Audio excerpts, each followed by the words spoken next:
શ્રી ગણેશાય નમઃ. જય શ્રી કૃષ્ણ. આજે આપણે મહાશિવરાત્રિ વ્રત કથા મહિમા કહેશું. જો વિડીયો પસંદ આવે તો ચેનલને સબસ્ક્રાઈબ કરવાનું ભૂલતા નહીં, જેથી આગળના વિડીયો તમને મળી રહે. મહાશિવરાત્રિ વ્રત કથા. વ્રતની વિધિ. આ વ્રત મહાવદ 14ના દિવસે લેવાય છે. આ દિવસે ભાવિક ભક્તો ફળાહાર કે ઉપવાસ કરી ભગવાન શંકરની બીલીપત્રો વડે પૂજા કરે છે અને રાત્રે જાગરણ કરે છે. કથા. એક પારખી તીર કામઠું લઈ વનમાં શિકાર કરવા નીકળ્યો. એ દિવસે મહાશિવરાત્રિનો હતો, અર્થાત મહાવદ 14નો હતો.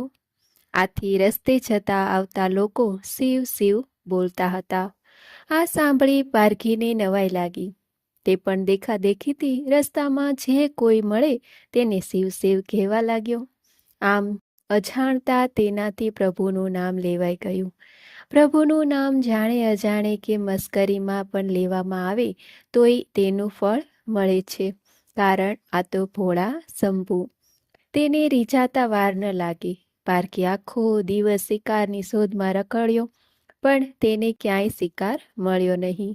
સાંજ પડી ત્યારે તે એક સરોવરના કિનારે આવી પહોંચ્યો અને ત્યાં બીલીના ઝાડ પર ચડી શિકારની રાહ જોવા લાગ્યો.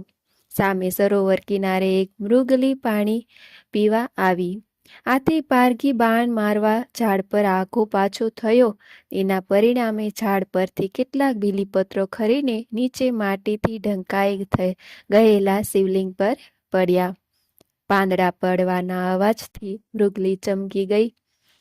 તેણે ઊંચે જોયું તો પારખી બાણ તાકીને બેઠો હતો. આથી મૃગલીએ આદ્ર સ્વરે પારખીને કહ્યું, હે પારખી, તારે મને મારવી હોય તો તું ખુશીથી માર, પણ એ પહેલાં એકવાર મને મારા ઘેર જઈને બધાને મળી આવવા દે. મૃગલીએ ખૂબ કાલાવાલા કર્યા અને સોગંદપૂર્વક પાછા ફરવાનું વચન આપ્યું. ત્યારે પારખીએ તેને જવા દીધી. મૃગલી ખુશ થતી ત્યાંથી દોડી ગઈ. થોડી વાર થઈ ત્યાં બીજી મૃગલી સરોવર કિનારે પાણી પીવા આવી.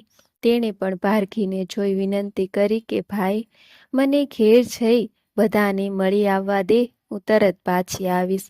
પારખીએ એને પણ વિશ્વાસ રાખીને જવા દીધી. પારખી બંને મૃગલીઓની રાહ જોતો બેસી રહ્યો. તેને રાહ જોયા સિવાય કાંઈ કામ ન હતું. આથી બીલીપત્રોના પાન તોડી તોડીને તે નીચે નાખતો હતો. આ બીલીપત્રો નીચે શિવલિંગ પર પડતા હતા. આમ તે અજાણપણે શિવની પૂજા કરી રહ્યો હતો.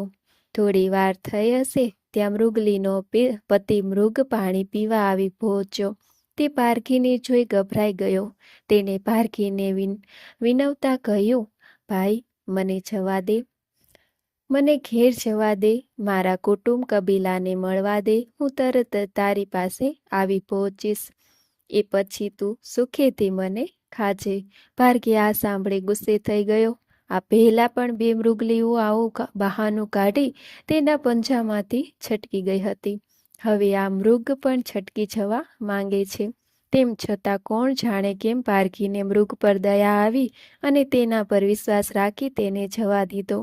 મોડી રાત્રે મૃગલીઓ અને તેના બચ્ચા આવી પહોંચ્યા અને કહેવા લાગ્યા, હે પારખી, જો અમે અમારા વચન પ્રમાણે આવી પહોંચ્યા છીએ, હવે તું અમને મારી નાખ.